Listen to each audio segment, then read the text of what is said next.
Sono 20.000 circa i posti messi a disposizione per i cittadini della provincia di Padova dalla mezzanotte di giovedì 5 agosto per le vaccinazioni anti-Covid nella cosiddetta settimana Fast Vax annunciata nelle scorse ore dal governatore Luca Zaia e che garantisce un appuntamento per la prima dose di siero Pfizer o Moderna entro 7 giorni. Attualmente nel territorio dell'USL 6 Euganea sono 42.000 le persone prenotate per ricevere la prima dose. Questi 20.000 nuovi posti si aggiungono ai 64.000 ancora disponibili fino a settembre. Se i padovani rispondessero in massa, con questi numeri ci sarebbero buone possibilità di raggiungere l'immunità di gregge entro l'autunno. Abbiamo con questo anche incremento per la prossima settimana, cioè da venerdì a venerdì, sostanzialmente questi 20.000 posti in più.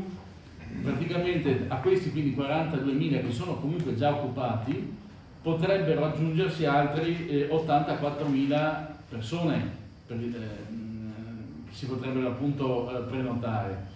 Pensate che se io dovessi sommare questi due numeri, cioè 42.000 e gli 84.000 che mancano, a fine settembre riusciremo a raggiungere praticamente i 7/8 della popolazione della provincia.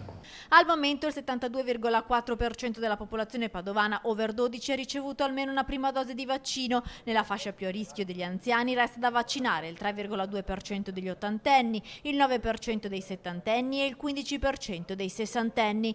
Da venerdì 6 agosto e per tutta la settimana dal 9 al 13 agosto, inoltre il padiglione 6 della fiera sarà aperto dalle 18:30 alle 22:30 per le vaccinazioni, grazie ad una ventina di specializzandi che si sono messi a disposizione per le somministrazioni. Ovviamente serve la prenotazione per accedere al sito vaccinale.